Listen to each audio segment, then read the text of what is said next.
Brenda has lost 150 pounds, 200 units of insulin, 2 different blood pressure medications. She's known as the one who has gotten a standing ovation from the entire staff at her doctor's office. We see her out happily mowing her large lawn, something she could not do 150 pounds ago. This is the Taking Names Bearcast, where we interview people who kick butt and take names. And if she's not an example of a butt kicker, I don't know who is. Hey, Brenda, how you doing? All right, Brenda. So we have so much to talk about today, but I'd like to get a little bit of a background into Brenda before Eat Like a Bear. So you've been with us for 3 years. You're 59 years old and down 150 pounds. But what was it for you before 2020 in terms of your weight and your history with weight loss? Okay, I was around 400 pounds. I was not really living, to tell you the truth. I had gone through surgeries, I had cancer, I had Bell's palsy, I had kidney stones, I had several issues.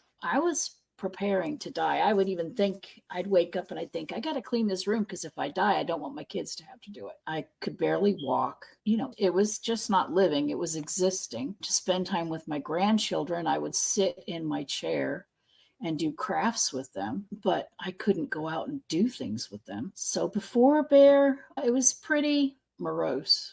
I did not choose to become a bear. My best friend Sharon came in and whacked me in the head and said, "You're going to be a bear," and sat me in front of the computer and showed me your videos and said, "You're doing that." I wasn't allowed to die on her watch. And I didn't believe it would work.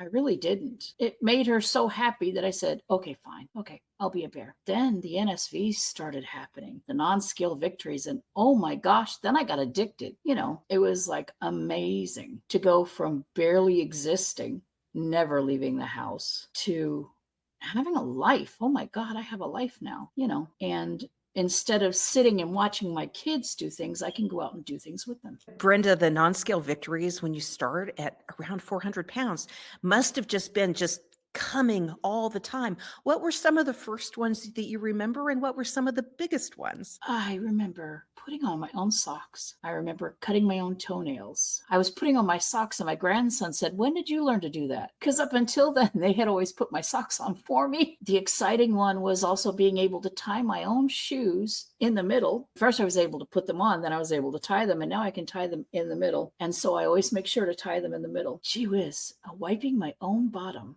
That's TMI, but hey, when you're almost 400 pounds, that is an impossibility without circus acts. Okay, I'll just put that out there. NSVs, I had so many. Oh my God, they were just like fitting in the bathtub, getting out of the bathtub, getting up off the floor, finding my yarn rolled under my bed, and I was able to chase it myself. Get on the floor, get under the bed, grab my yarn, and get up off the floor. And I had done it before I realized what I did, and then I started dancing a jig. I was like, I got off the floor. Yeah, gee whiz. Going out on my bicycle, that was like amazing. Walking the dog, playing football with the kids, playing jarts, not the old-fashioned ones, the safe ones, because I grew up with the old-fashioned ones and I love those things, but it's a kinder, gentler world. Going to the beach and walking and collecting seashells. Going to the zoo, which is my nirvana. Anybody who knows me knows that I'm ecstatic to go to the zoo because I'm animal nuts. Mowing the lawn, yeah, that was like a big one. I sent pictures to everybody of that one. Having my grandchildren give me a hug and tell me that they were proud of me. Boy, talk about breaking out in tears.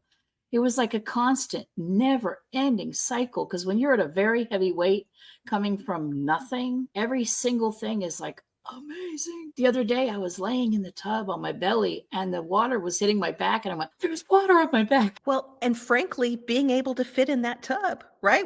Especially without creating like the Hoover Dam inside of it or whatever, that water. I have pathways on both sides now. It's amazing. And isn't it amazing the simple things that, that it's so easy probably for the rest of the world to take for granted that we get back with this weight loss. That is amazing. But Brenda, I feel like we're getting a little bit ahead of ourselves because most people who are looking for information about Eat Like a Bear are interested in what we eat. So now we've kind of teased everyone with what your life can be like when you eat like a bear. But in the what to eat category, I just want to put out that the common approach is a 1 meal a day model. People eat 2, people do other things. There's a lot of variations. And that's part of our success, I suspect, is that everyone kind of finds their own path. And so I want to say to everybody, Brenda has a fairly unique path here at Eat Like a Bear. And I want to highlight that we're highly encouraging of people finding that path.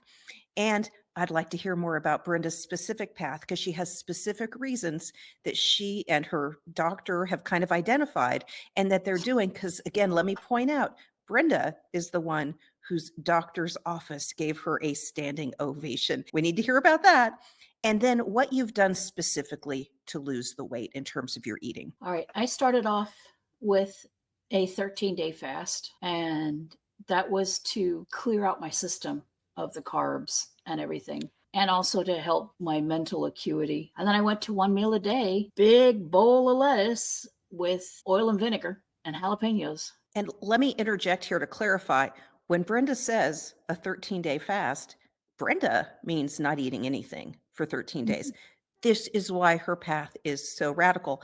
I actually started out with a long extended fast too for some other reasons, but I haven't really leaned into it in the way that Brenda has, which is why hers is a very interesting story for me. But when she says, I did a fast, she means she didn't eat. Okay. And then when she says, and then I did 1 meal a day, she means she just ate 1 meal a day, just one.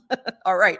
So, okay, Brenda, tell us more. Okay, yearly I do a 30-day fast, which is always planned out. I enjoy it. It has nothing to do with losing weight. It has everything to do with my mental stability because I have PTSD, and I find that it is very good for me mentally wise to have a long fast. So do I recommend it for everybody to? No.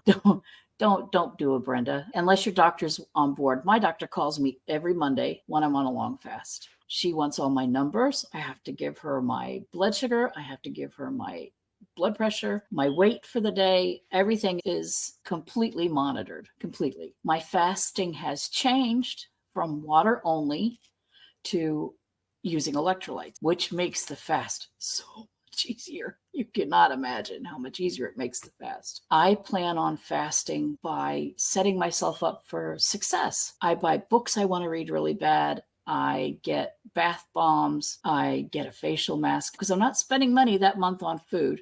So I'm getting things to, I don't know, just make the fast be a joy and celebration kind of thing. But I also did this fast when I was at 400. So it's not the fasting that'll make you lose the weight. It's what you do after the fast. If you devour a large pizza and a big bag of chips, surprise, you're going to gain weight. And you're not only going to gain weight, you're going to gain more weight than when you started your 30-day fast. It's going to come back so fast. But I've also found during this way of eating that when I do my fasts and then go to 1 meal a day and follow the framework, the weight doesn't come completely back. As a matter of fact, it usually only comes back 1 or 2 pounds. So it's kind of like, yeah, fasting isn't going to make you lose anything. It just isn't unless you follow the framework afterwards, if that makes sense. Yeah, so absolutely. This is my experience as well. And we want to talk a little bit more about the actual eating. But so Brenda here is a kind of a hardcore extended faster. And she's telling us that once a year she does a 30-day extended fast, which is kind of mind blowing and kind of crazy. And it's okay if you're here like, I don't want to do that. No, I mean, Brenda is a very unusual person in our community for so many reasons. And this is just one. But in any case, absolutely, it is 100% about your follow up to the fast. So you're going to lose some pounds in the extended fast. And Brenda, don't you have a blood sugar issue? So you're monitoring that as well. And it's going to affect that in a positive way as well. And just really position you for your eating. And so when your eating is then on point afterwards, that's when you see some really powerful weight loss. And so Brenda is combining extended fasting with 1 meal a day, I believe.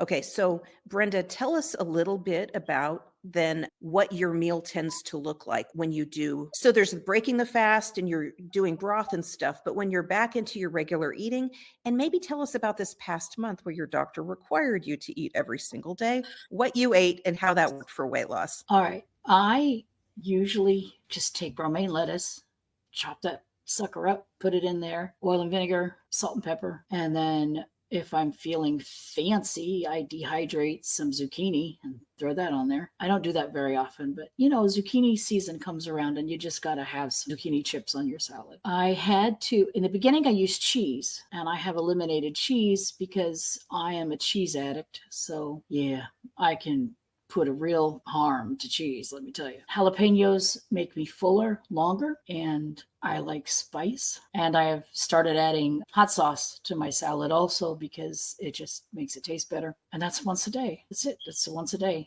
I got my bowl, my big bowl, and I have lettuce, oil, vinegar, salt, pepper, and occasionally zucchinis once a day. And I believe you had a little run with sardines for a while.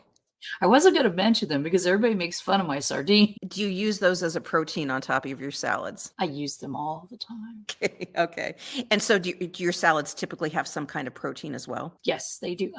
When I first started, I was vegetarian. I've been a vegetarian for a very, very long time. But two things happened that made me switch to meat. One, my migraines were being caused by soy, and as a vegetarian, soy was a big part of my diet, but I was also having migraines 4 or 5 times a week. And once I eliminated soy, I had no more migraines. So yay. And then the other thing that was a major part of my diet was beans, which are very carb heavy. So I had to learn to eat meat. I wasn't thrilled, but I bought a can of sardines and I looked at it for a whole month before I tried it because okay, it's like squicky. They're actually really good. Let me just highlight here too so Brenda is a great case of finding your own path. We do have vegetarian bears. Don't feel like, well, because Brenda is eating meat, I have to eat meat. I don't think anyone has to do anything in particular. But Brenda is saying she's having these reactions to soy, and soy is what a lot of vegetarians are going to lean on for protein. And so she found it an easier path just to add the meat. And so we do have vegetarians with soy-based proteins or other types of proteins working it out without eating meat. But Brenda has worked it out by eating meat. We all need to just work something out so we can get out and live our life with all these non-scale victories like Brenda is having. That is just amazing, Brenda. Amazing. Well, I will never look at a steak and think, yum. That's not going to happen. I'm not too fond of chicken unless I shred it up and make it as small as possible and not really chicken. I know that sounds crazy, but it's true. But the sardines, you crisp them up in the air fryer and then sprinkle them on the salad. Oh my gosh, that is heavenly. So yeah, I think that's going to be my protein source of choice. I was doing eggs for a while, but eggs don't settle well with my stomach. And that was my second choice, to go with eggs as my protein source, but that didn't work either. So I have been working this out for 3 years. It changes and is modified constantly. And I do that with my doctor. I don't do anything alone. I'm not figuring this out alone. I've got all my bears keeping on me, giving me grief every now and then when I'm going a little bit off the wall. And my doctor is like totally in my face about what I do. She made me promise this month that I was going to eat every single day. She said, you need to learn to eat, and you need to learn to eat consistent. And because for me, when I'm having a bad day, it's easier just to not eat, just easier for me because I don't have to make any decisions, no choices. It's just 0 is easy. Okay. But she's like, no, I'm not letting you do your 30-day fast unless you eat every day the month before. And so I did. And I ate a lot of sardines this month. And have you said how much you lost in those 30 days of eating 1 meal a day? So there are people who will lean on extended fasting for weight loss and don't see weight loss when they're eating. And I get concerned about that because they're essentially eating too much on the days that they're eating. And so we all need to train ourselves to eat what we need to nourish ourselves, but not, let's say, overnourish ourselves. And so for Brenda to eat 1 meal a day and to lose 9 pounds is really great. And so that's Brenda training herself on what her boundaries need to be. I had to write it down too, because my doctor got mad at me because I wasn't eating enough calories. She's like, you're not even gonna lose weight if you're eating less than what your body needs, because your entire system will just slow down. How many calories were you shooting for a day in that month? 1,400. 14. Okay, good. Okay. Yeah. So when to me, that seemed insane amount of calories. I mean, because I was actually, when she went through my food list, I was eating around 7 to 750 a day. And she's like, bad, Brenda, Don't do that. So I should be between 12 and 14. I find it very difficult. I did try meals that were in that 800 range, and I found it very difficult to do that every day and not really struggle with hunger and energy and stuff like that. So I found my sweet spot more to be in the 1,000 to 1,200 calories. I was trying to keep it as low as Mhm. possible because, of course, I wanted to lose as much weight as possible, as quickly as possible, but I needed to get to tomorrow as well. And 800 just didn't do it, not for me. And I don't know, I feel like I'm about as old and small as we're gonna get around here, so not really, but I'm on that end of, like, the low, low calorie range. Now, Brenda, tell us a little bit then about you work a lot with your doctor and you're doing these extended fasts, and I know people are gonna ask about type 2. Type 2 diabetes is one of the things that she's working on with you and one of the things that's affected by the extended fasts. So tell us a little bit about your history with that, where you were diagnosis-wise as you started, and how it's improved. I have been on insulin since 1983. Before I started Eat Like a Bear, I was on 97 units twice a day. I'm now on 0 units. Except for when I'm on steroids, when I'm on prednisone, I do have to take insulin. And if I decide to go off the rails, which I'm not going to do, but if I did, I'd have to take insulin. I am not cured. I am in remission. I am taking the medicine called lettuce. It's an amazing medicine. Really, it is, especially if you don't add a lot of extra stuff to it. It should be prescribed to every diabetic. It's called salad. I know, amazing, isn't it? That you can medicate yourself with food. You can medicate yourself with food. I mean, repeat that so we all hear it. You were at 200 units nearly. Brenda Bear, you've lost 150 pounds and 200 units of insulin. That's crazy. That's amazing. Yes. And blood pressure medicine and quite a bit others because of the way I ate even before. I have never needed statins or any of that stuff. I've always had very, very good cholesterol. So I wasn't stuck on any of that nonsense. Still, I went and my blood comes back amazing. Just, my doctor's in awe of the fact that I am in normal ranges for everything. So, were you on blood pressure medication as well? And how is that going? I was on 2. I No, don't remember what they're called. it's okay, but are they reduced or how are you with those medications now? I'm off. You're off your blood pressure medication. Okay. Brenda has lost 150 pounds, 200 units of insulin, and 2 different blood pressure medications. Brenda, that's amazing. That is amazing. That is amazing. And you're out living your best mowing your lawn. We've got to get some footage of that in here. My grandkids like taking videos of me mowing the lawn. They think it's hilarious. This is the Taking Names Bearcast, where we interview people who kick butt and take names. And Brenda here has lost 150 pounds, 200 units of insulin, 2 different blood pressure medications. And if she's not an example of a butt kicker, I don't know who is. And I think that's the case digitally here, but also in real life, because I wouldn't want to go against her. I'm just saying, even though I came prepared today wearing these, I would not want to go against Brenda. Just saying. Okay, so we've heard a bit about Brenda's story. I'm going to open this up and we're going to just ask Brenda some more questions. We have some wonderful ladies back here with some questions for Brenda.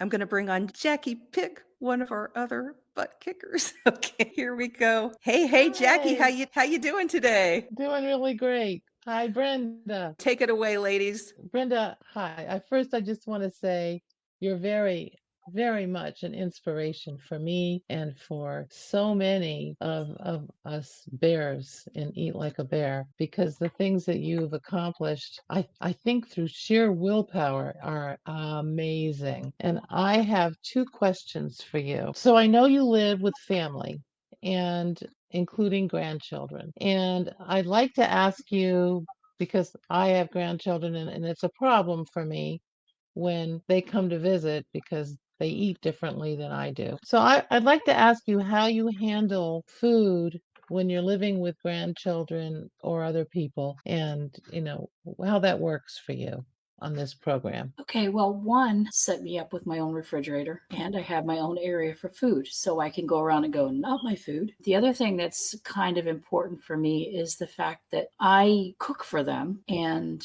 they see my example. I eat my salad. My 2 oldest grandchildren love my salad, and now they love my sardines. Little turkeys are stealing my sardines. But I get to make choices as far as hiding vegetables in their food. doing other things. But it's their food. It's not my food. So I just tell myself, not my food. And I focus on the fact that making it the best food I can for them within the constraints of my carb loving children. Can you describe what kinds of things you would cook for them and how you would, like, what vegetables, how you would hide that in their food? I Okay, need tips. I would make a meatloaf. And in the bullet, I add some really good diced up carrots and some peas or I add the vegetables, not broccoli, because I've been informed that if I give them broccoli, I'm going to be in trouble. But I blitz it in the bullet and I steam it and then blitz it and then add it to the meatloaf. And so you can't tell it's there. It's there, but the kids can't pick it out and go, oh, that's a carrot. Then when I make spaghetti sauce, blitzed up carrots work really well in spaghetti sauce. Can't even taste it. When I fry up hamburger, I can add pureed beets and they don't taste it, but it's there. I don't know. I just find sneaky ways to hide things in. Do you think they're And aware for giving them some vegetables at all? the little ones, no, because if they knew there was any vegetables involved, they would not eat it. They would starve to death before they eat something that, God forbid, had a vegetable in it. And I'm still working on that because they'll eat French fries, but they won't eat potatoes. I don't know. It's like weird. But the two older ones, my two older grandchildren, were raised by me.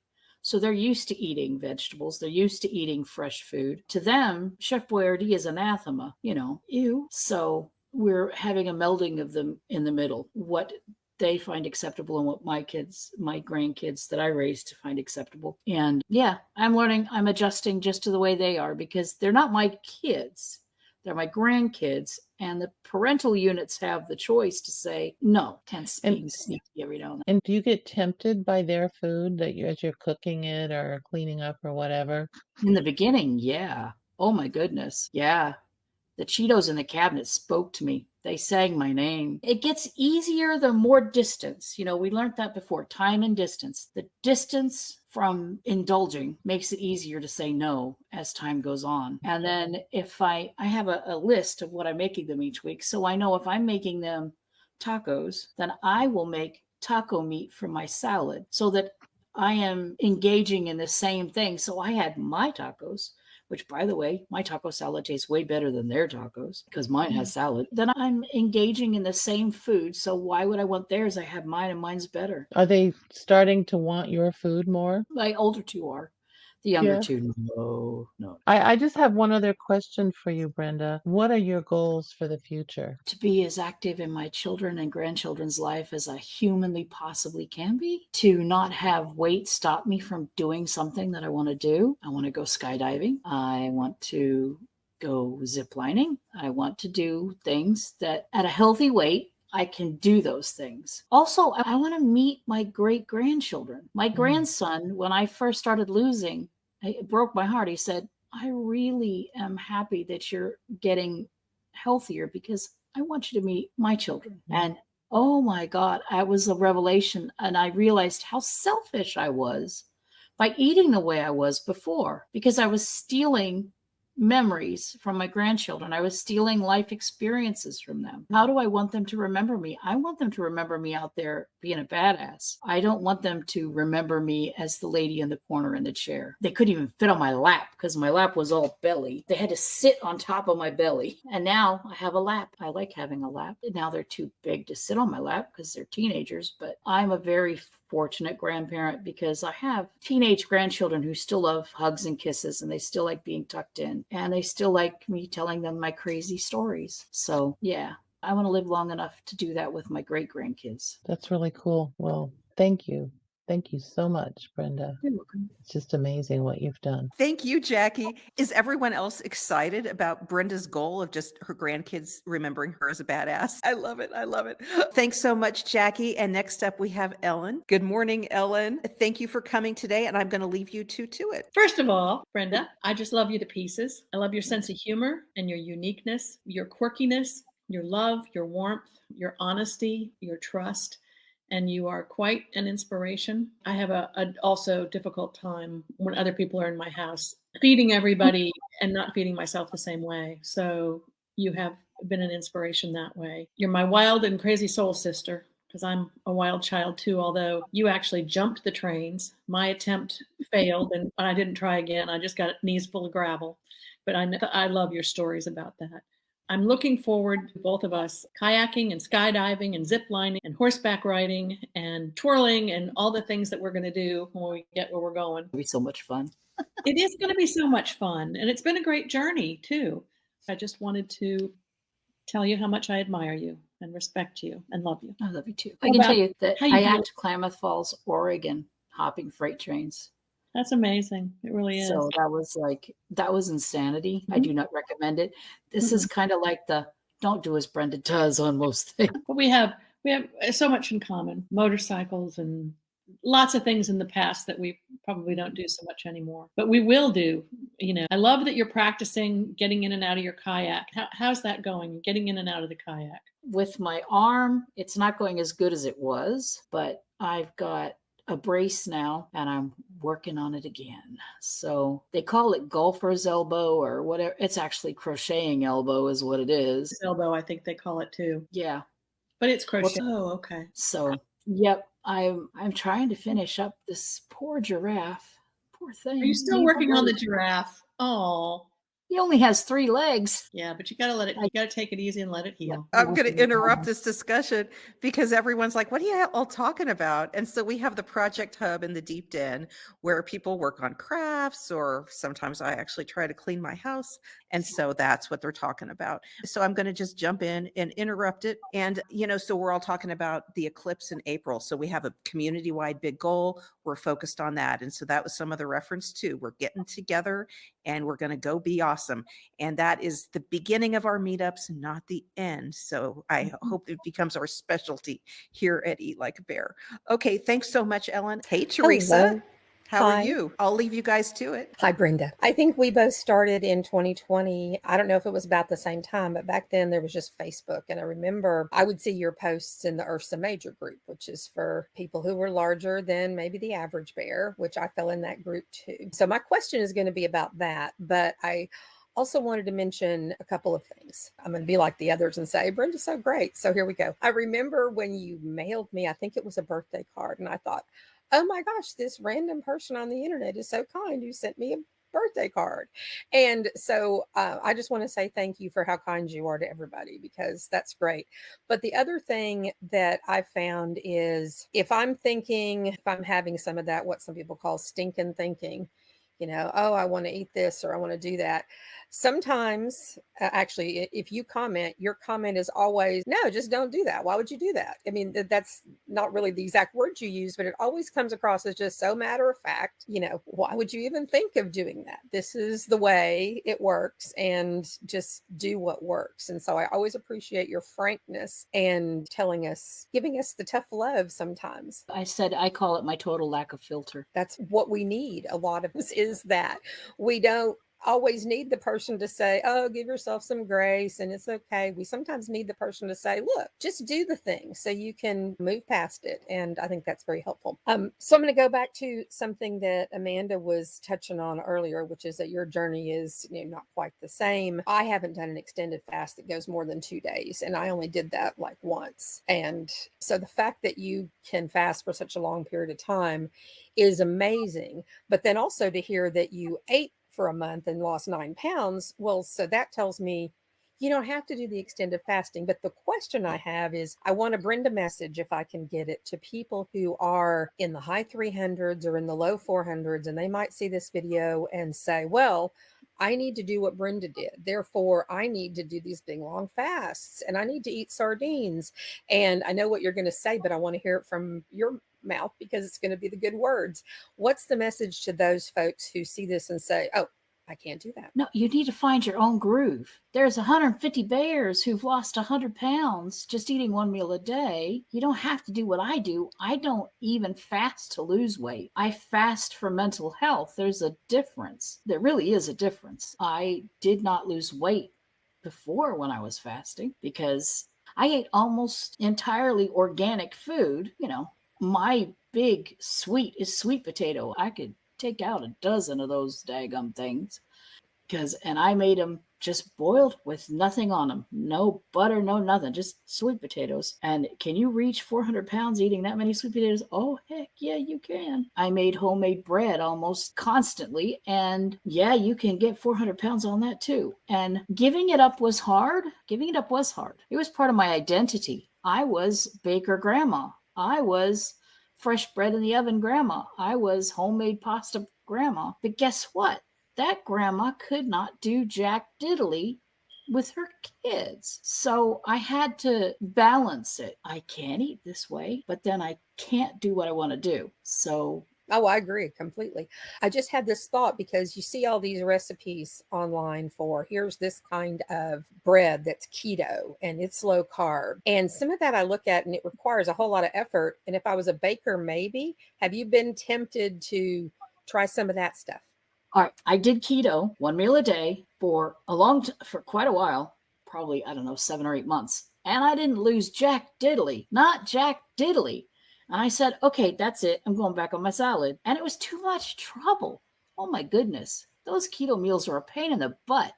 And if you look at the serving size, now you figure we're eating one meal a day, they're like, oh, this is a keto pizza. You can have 1/8 of it. And then you're starving for the rest of the day. Yeah, so I'd have my Oh, 1/8 of the pizza and then my big salad, and I might as well just have the big salad rather than figure out what to do with the rest of the pizza. exactly. Exactly. And it just wasn't worth it to me to go through all that trouble and still be hungry because I wasn't doing the big salad. I would still follow and eat the keto.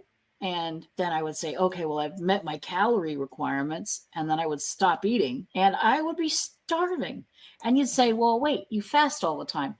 It's totally different. Having a little bit and then being hungry. Because when you fast, it's like, the first day you're fine because you're used to going 23-1, right? Second day, you get a little bit peckish. Third day, you think your stomach's eating your backbone. And then the fourth day, you're not hungry anymore. The hunger goes away. And then you can do a 30-day fast if you're not hungry. Do not do it without a doctor and just do not do it. I don't know how to say this. It's not a lifestyle choice that you should be making unless there is a definite reason to be doing it. Jason Fung has a lot of awesome things to say, but yeah, doctors are your friend if they know. Heck, my doctor already has the book, Eat Like a Bear, okay? Well, you have a doctor that's not quite the norm, so you're blessed with that. I have been so blessed with the doctors in my life, and I take no nonsense. I will tell a doctor to take a long walk off a short pier if need be and go find somebody else. I teach my grandchildren every day, question everything, trust nothing. In life, people will tell you stuff that they truly believe in, but it's a bunch of hooey. So find out for yourself. This whole Eat Like a Bear thing, I found out for myself. And I got all the NSVs that kept me going, but I didn't believe it. I thought it was just another diet. It's not a diet at all. It's a lifestyle change. I learned to medicate myself with food. I learned to be healthy with food. And I'm not on a diet. I'm on a life journey to health. Well, the only bummer to me about the eclipse in April is that it's going to be in my backyard, which means I'm not going to go to Arkansas. So I'm not going to get to meet Brenda and the other bears there.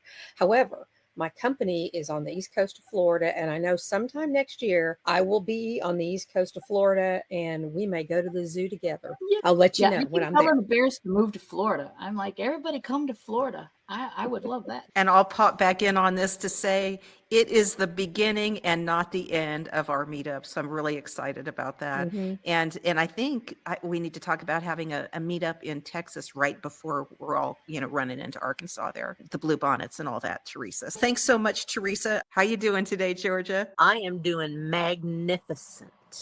Magnificent. I'm going to leave you ladies to it. Okay. Brenda, just like everybody else, you're just beyond inspiration to everybody. We have supported each other. We've been there for each other. We never have to take this alone. And it's nice to know that every step of the way that we have somebody that's going to be there to lift us up. And you do that with your humor, with your love, your loyalty, everything that you are. You're just a fabulous bear. And I wouldn't be where I am without you, because I think we started pretty close to the same time as well. I just want everybody to know, want you to tell them your joy that you can mow that grass, your joy that you can go to the beach and walk on the beach, your joy that you can go to the zoo, not just with Sharon, but with your grandkids, and you can enjoy every one of those animals and not have the strain on your body that you did before.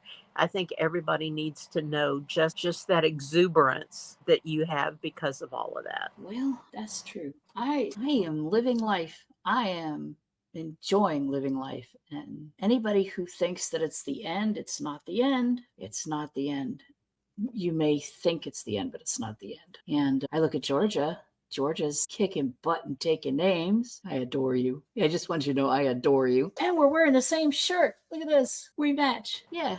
It feels like the end when you begin. It feels like there's no hope. It feels like it's an impossibility. But let me tell you what, it's not impossible because we did it. Yay. And me and Georgia, we're kicking butt. And I enjoy washing dishes because before I couldn't wash dishes standing up and I could only wash a few at a time because I became utterly exhausted just washing a few dishes. Now I dance with a mop. I do a total Fred Astaire. I love it. I can prep all my food standing when before I had to cook sitting in a wheelie chair, and now we're living life. We're gonna be like badass. Oops, bad bears. Bad bears.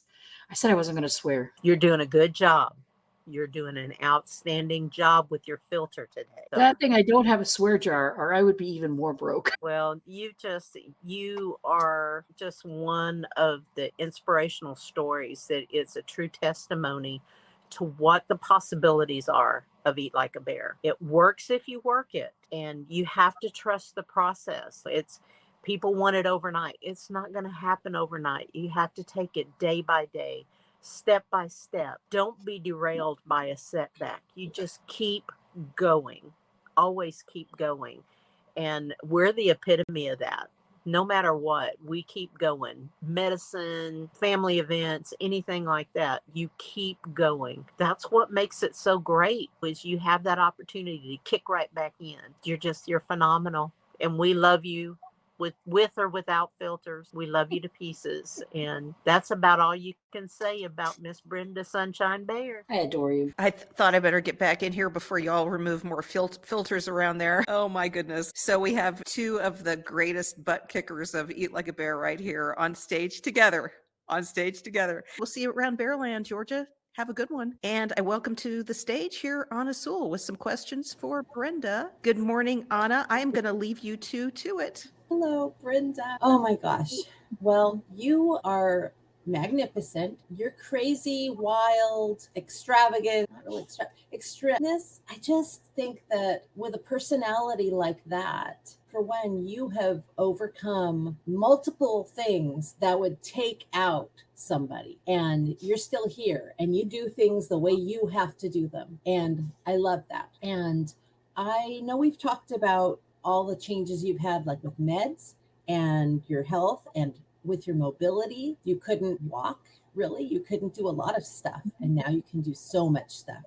And you're going to do even more. But what I want to ask is, how has your mindset changed?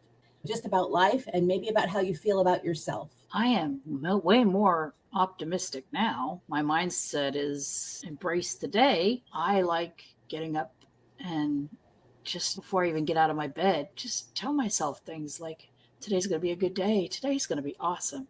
You got this. We are going to kick butt and take names today. And I might have been able to say it at the beginning, maybe not, but I wouldn't have believed it. I believe it now. I'm like, what nonsense am I going to get into today? How many people can I make go? You know how to overcome things for sure. So whatever comes to you, you have evidence now of what you can do. You can handle it. Maybe stuff that you hadn't thought of before. So moderation and people like us don't usually go together. We like to do crazy stuff. It helps keep us going and all of that. But have you noticed, like I've noticed, that doing little things every day, it actually helps? Yeah. I cannot even imagine my life now compared to my life then. In the beginning, when I joined the den and it was like, do your list of 5, or I thought they were stupid in the beginning, but I did them, and now I live for them. So I don't know. It's like I have a mindset that it's like I don't believe it until I see it. I teach that to my grandkids. Don't believe it till you see it. So for me, I did it anyway, but I didn't believe it until I saw it. And so don't take my word for it. Do it and build evidence, because my evidence might not be your evidence, which might not be somebody else's evidence. But the fact is that there's enough evidence now to say, hello, it works. How many of us old folks got to lose 100 pounds before it becomes like, oh my, that works. Yeah. Or not just 100 pounds, like 100 pounds or 200 units of insulin or 2, 5, 10 different kinds of meds. There's so many people who would throw that, oh, everything in moderation. You're doing too crazy. You're just having this one thing every day. Like, you can't have a lot of variety in a salad. And if you don't, who cares? I just think that when they're saying, oh, that's extreme or whatever, just eating as one meal a day or whatever. Well, I will say that it's kind of extreme to lose meds like that. I mean, they tell you, my doctor told me, oh, well, you're diabetic and you need to be on these meds and you will be on them for the rest of your life and it's going to get worse. And no, maybe we're a little extreme sometimes, but this is the kind of extremity we want. We want to be able to do the stuff. We want the doctor to give us a standing ovation. We want to be able to, I don't want to be able to jump out of airplanes, but you do. And I want you to do what you want to do. You can always join me. No, I cannot. But so what has changed about how you feel about yourself? That's the thing I really want to know. Just about yourself, Brenda, on the inside. I like myself. I never liked myself before. Not even when I was 110 pounds, I didn't like myself. Weight had nothing to do with whether or not I could like myself. It had absolutely nothing, because I was skinny. I was 110 pounds and I hated myself. I would look in the mirror and think, God, you're ugly. And now I can look in the mirror and listen, folks, I still got 100 pounds to go. Okay. We're not talking skinny here. And I can go, looking good, pretty good there, girl. So the mindset is that I am okay. I am acceptable. I am actually pretty kick-ass person. My grandkids have been part of that, though, because they tell the kids at high school about me, and somebody will do something silly and they'll go, are you pulling a Brenda? No, a meme, okay? And I like that. I like the fact that my grandkids think I'm badass. I love that. I do. I want that story to go to my great grandchildren when they're, when I'm long and gone. I want my progeny to be like, do you know that your great grandma was a kick-ass old lady that thought she was a bear? I love you, Brenda. I really, really love that you love you, because I got chills all over that you know how cool you are and that you trust yourself. And I admire you. And I'm glad that I feel like you should admire yourself. And I feel like you do. I'm learning. I mean, I still got ways to go, but I'm learning. And then one of the bears, she sent me a kit, and I found my birth mother, who I didn't know existed, and found out that she went skydiving for her 50th birthday. So if anybody looks at me, I can blame her now. Am I a little bit crazy? Well, I got it naturally. The apple did not fall far from the tree. You're a great crazy. I kind of like being crazy, though. Me too. I do too. Sanity is highly overrated. And I'm just popping myself in here to say, y'all are crazy. So there's a lot of crazy on here right now. But I'm going to bring all the crazies up. We're going to do an ovation for Brenda. Brenda, tell us about the day you went into the doctor's office and got the standing ovation. You need to spill the tea for us and give us that vision of what happened and how it felt and all of that. Okay, well, I went into the doctor's office pretty much like, I can't wait to be weighed. Guess what? So they all already had been primed for the fact that I was at my 100-pound weight loss. I couldn't keep my mouth shut about it before. So all the nurses, all the technicians, the doctor, the nurse practitioner, everybody was there when I stood on the scales. And I had lost 108 pounds that day. And then one of the patients came out of the room and was clapping too. So I had not only the doctors and nurses, but I had one of the patients come out and actually asked me about it, because she was heavy too. And so I told her about the bears and I told her what I was doing. And my doctor showed her the book, which was the first book, the salads book. And so I don't know if she ever became a bear. I don't know. I don't even know her name, to tell you that. But that's what happened. I went in and I primed the pump because I was like, I did it. I did. And then everybody stood there and waited for me to get on the scale. And it was like amazing. Wouldn't it be something if she saw this video and said, that was me? And she's like a Oh, century bear or something. Okay. Hey, so Brenda, thank you so much for your whole story. And we give you a standing ovation here today, digitally. Brenda, okay, as we all now depart for the Project Hub and go work on crafts and whatever it is that we do in the deep den. You guys, thanks so much for this morning. This has been so great. And it's been so great to hear your story in more detail, Brenda. And the clothes stayed on for the whole thing. And Brenda kept her Genius clothes people make- on. So many stories to tell with Brenda. Okay, we need to have like the spill the tea sessions. Well, that's the Project Hub, is the spill the tea sessions. And there's so many inside jokes now because of all this. I can't even keep up with all of it.